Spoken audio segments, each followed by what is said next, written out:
Hello, ladies and gentlemen. Welcome back to Battle of the Shorts. We are in week 8. If you've been following along with the series, then you know the deal. We go over 4 short stories, we pair them up against each other, and we see who the best ones are. If you're not familiar with the series, we've had tons of great episodes in the past 7 weeks. You can go back and watch them if you want to. You can catch back up on the bracket. And with my change in scenery again, you'll notice that I'm not in the studio that we started the series off with, and I'm not outside. It's like 10 o'clock.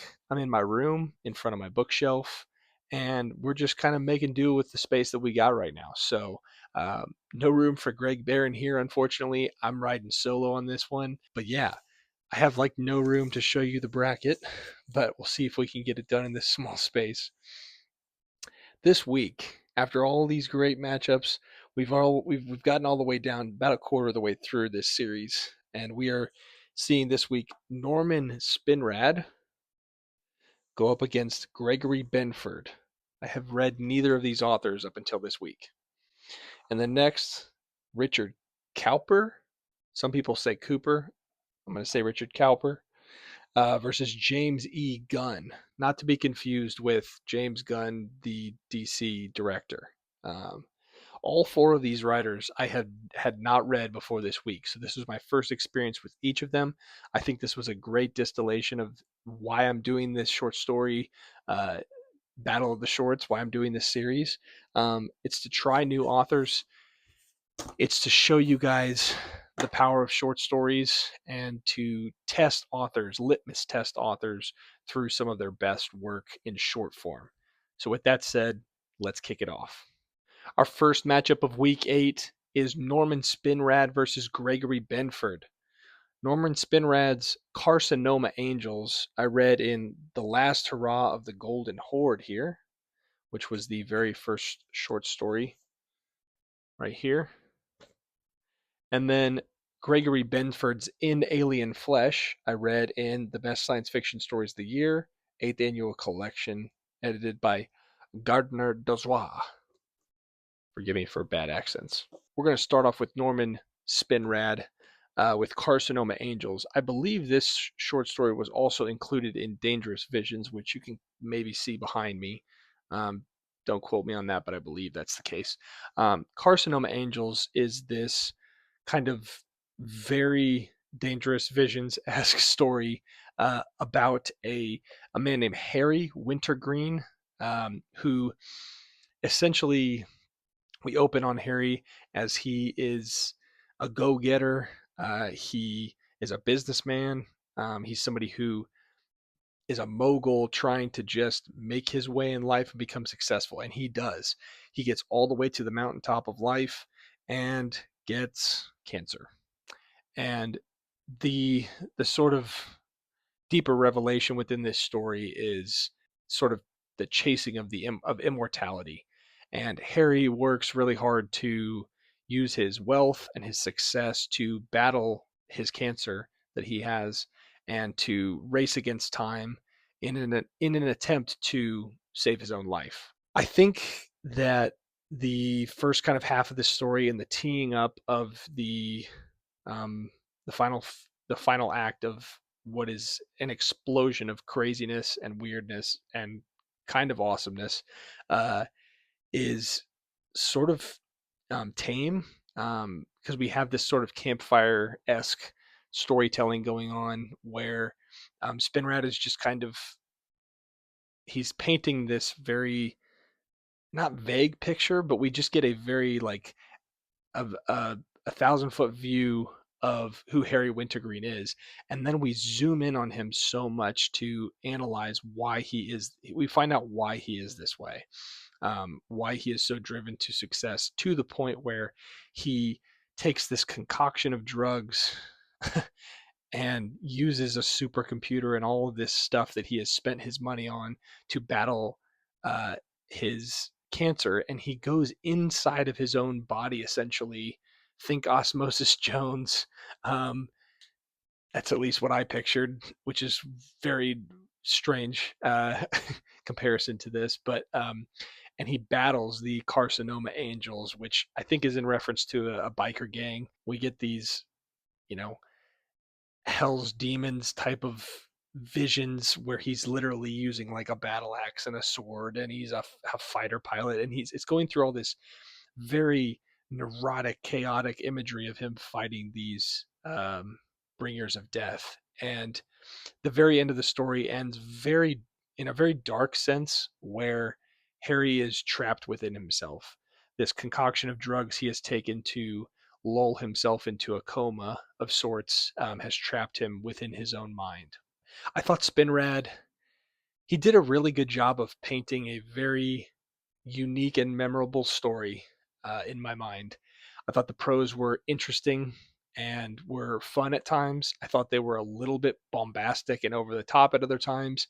Um, and I, I I don't know how I feel about Spinrad because I've heard mixed things, especially this book specifically, this collection of short stories. But I think I'm going to give him another try at some point because I felt that this was a relatively strong go of it. Now, it was the first story. I I I find that I have praise for it considering it was included in Dangerous Visions, which I have a lot of respect for. Regarded as one of the best collections ever in science fiction. It created and kind of started and helped push a change of the guard, if you will, in science fiction. And so I think, yeah, Spinrad got my attention with this one. It wasn't the best story I've read so far, but I do think it was a solid set of 7 out of 10. It passed with a C plus, a B minus. It was a fun story and it was really interesting. And I think that the kind of the darkness that it leaves you at the very end after kind of creating this pyrotechnic display of a man fighting cancer within himself, but it leaves you with this kind of sobering reality of we are not immortal and we can never, no matter what we do, uh, beat death by itself like this. So anyway, I thought Spinrad got a solid 7 out of 10 with Carcinoma Angels. Going up against Spinrad was Gregory Benford in a story called In Alien Flesh. This story is sort of a alien contact-ish novel mixed with some body horror, not of a human, but of an alien body horror going on, and it was fascinating. Just to start off with how I felt about Gregory Benford's writing, his prose was really wonderful. Um, it was captivating. It was very well paced. The pacing was awesome in this story. I thought it ebbed and flowed in a very intriguing way. It kept me engaged, helped me to focus on the plot and the characters and what was going on, and then especially drove home the deeper themes within this story. So we follow this character named Regenry who wakes up having nightmares. And him and his wife Balaj begin to talk about what caused these nightmares. He was on a job and sort of contracted to do a very dangerous alien probing of sorts. These human beings have discovered a race of alien called Dronghita, and the Dronghita are these giant kind of masses that kind of come up into the shallows of the ocean every so often and have the ability to calculate incredible mathematical equations that humans believe that they could use to like further evolve and kind of apply mathematics that they can't physically reach or can't I don't know. They believe that the Dronghita are the key to, the studying of the Dronghita are the key to human beings having a breakthrough in mathematics, so to speak. So Regenry has been tasked to take a probe, go inside of the Dronghita, this big mass of alien flesh, and take wires and like attach them to a central, nexus, a cortex in the middle of the alien. And he by accident sort of has this connection with the Dronghita that sparks this set of visions. He like taps into it. He sees these wild visions, and it's just the vividness in which Benford is describing all this is claustrophobic, yet beautiful, yet terrifying, yet intriguing. Like it's all very mixed up in this wild bag, and it's very, very interesting. I couldn't stop reading. I was very intrigued by this story. Just the entire kind of like flow of this story goes into what does evolution kind of mean for human beings? What's the cost of something like that? If we were to meet with an alien race and they had something that we wanted, like how far would we go, essentially? And kind of the exploration of it's not first contact necessarily because but it's contact. They've met with these creatures before, but Reginry has this unique experience and he is drawn to these creatures, and it's just awesome. The story rocked. I'm kind of rambling at this point, but I wanted to read a brief passage detailing how the Dronghita mathematics are described, and so just bear with me and listen to this passage. All right. But maybe the Dronghita was evolving. In intelligence, Reginry thought. The things seemed content to swim in the great ocean, spinning crystalline mathematical puzzles for their own amusement, and for some reason they had responded. When Vanlio first jabbed a probing electronic feeler into a neural nexus, the creature spilled out realms of mathematical art that Earthward kept thousands working to decipher it, to rummage among a tapestry of cold theorems, tangled referents, seeking the quick axioms that lead to new corridors, silent pools of geometry, and the intricate pyramiding of lines and angles encasing a jungle of numbers. I've never heard the description of math so beautifully, done. And so Benford really caught my attention with this story. I hadn't read him before. I didn't take the time to actually pay attention to his writing. I think you should. I think this story is worth reading. It was really, really great. It was fun. It was interesting. Strong 8 out of 10. I thought about giving it a higher score, maybe an 8.5, but we're going to go strong 8 out of 10. It left me thinking about it. I was mesmerized by some of those sections of prose. So with that, Benford with an 8 out of 10 beats Norman Spinrad with a 7 out of 10. Both strong stories. Benford edges out the win and he takes it home. I didn't do this last week, but we're going to write his name down live. Gregory Benford beats Norman Spinrad. Let's move on to matchup number 2. As I said earlier, matchup number 2 is James E. Gunn with a story called Child of the Sun, matching up with Richard Cowper's Out Where the Big Ships Go. First, we're going to talk about James E. Gunn and his story Child of the Sun. Now, I have not seen a ton of James Gunn covered on BookTube in this corner. I think the only time I've ever seen him referenced, I think Ira over on SF Words of Wonder covered his story. It's a story called Campus with a K, Kampus. I have it on the shelf over there, but I haven't read it. James E. Gunn, I actually found out after I read this story, did a little research on him, is from right around here in my hometown near Kansas City. He actually went to the University of Kansas, I believe taught at the University of Kansas. So that was pretty cool. I didn't know that, and now feel kind of a personal connection to James. Child of the Sun is a really good story, I think. I should say right off the bat, this story kind of holds a personal connection to me. So being objective about it is a little bit difficult when a story resonates so deeply with a personal experience of yours. And in this case, it did. I don't want to get into that portion of things, but I just wanted to make it clear that I think that's a huge reason why I think I really gravitated to this one, because it just, it hit home.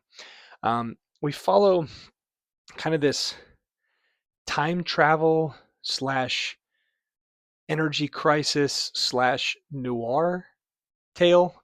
I know that sounds a little bit odd, but a character named Bill Johnson can alter the future, but he can't remember. So it's sort of a Groundhog Day, so a kind of thing where he can't remember exactly what he does after he alters the future, and that has to do with kind of the time, the passage of time, I guess. And so he wakes up, he clicks on a tape recorder that's on the table in his apartment that he wakes up in, and it's himself debriefing himself on what he's doing.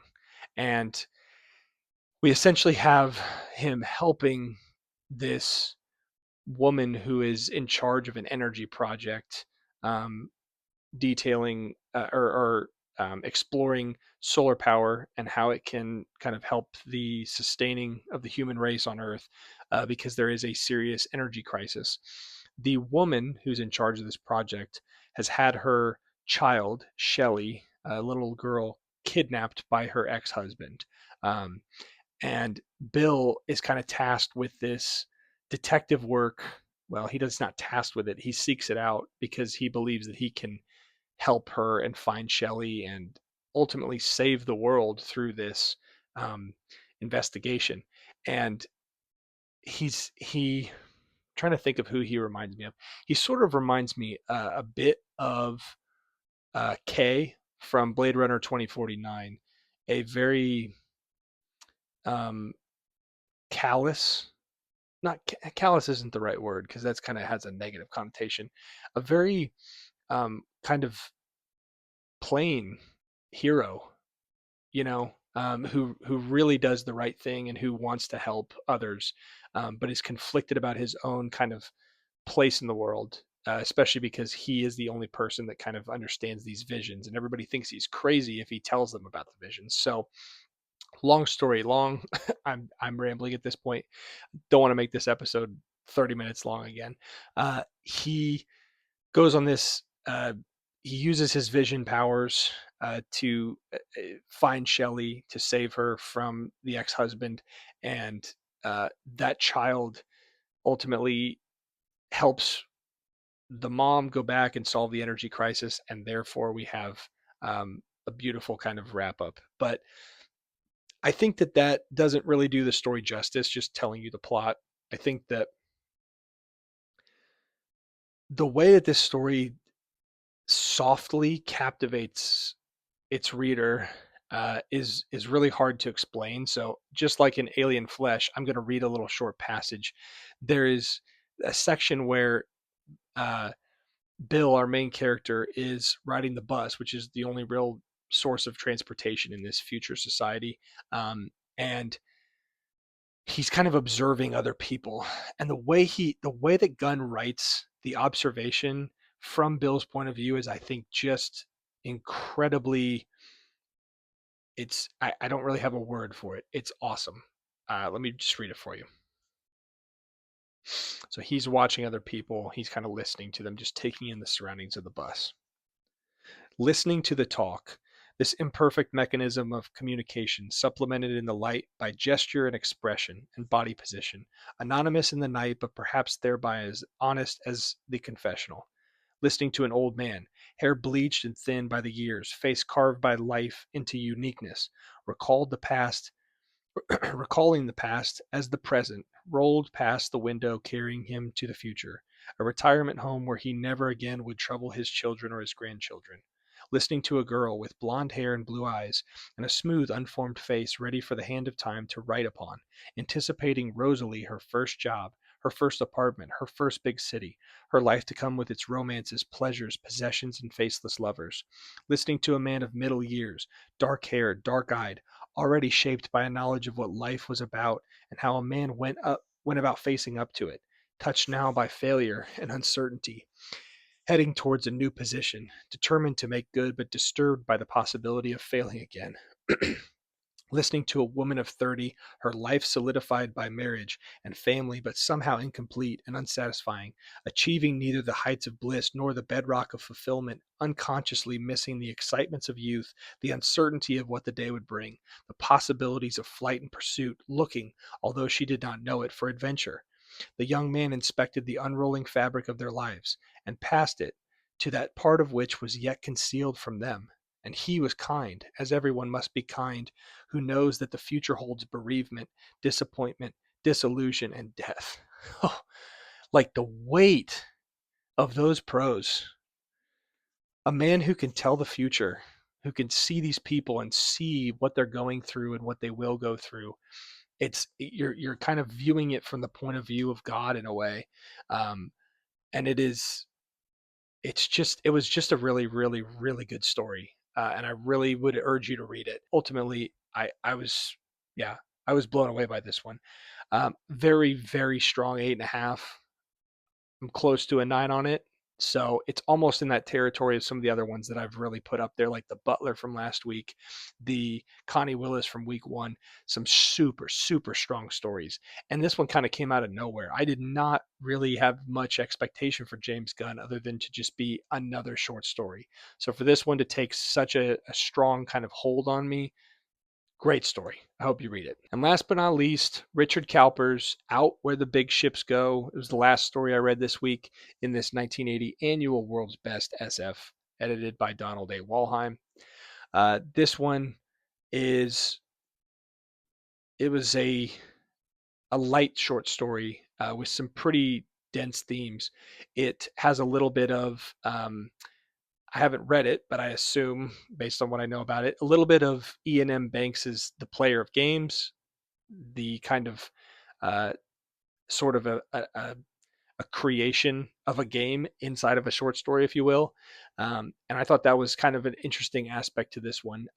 We follow a young man named Roger who is with his mother visiting a city for a tournament. We don't really know what this tournament is at the beginning, but we find out later it's called the Game of Games. Um, and he interacts with people at the hotel, including this very famous person that's introduced to us at the beginning, named the Master. The Master is this man named Peter, I think it's Peter Henderson, who flew a ship called the Icarus and was one of the last starships that ever left Earth and then came back.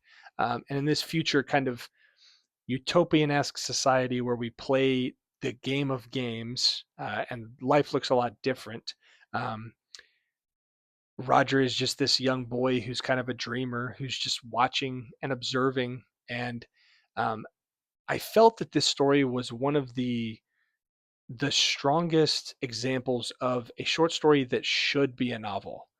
The depth that the short story goes into is really kind of incredible for the length of this story. I think it was about 30 pages long, but I felt like it could have definitely been extrapolated to a 250-page novel, and I would have been interested in it.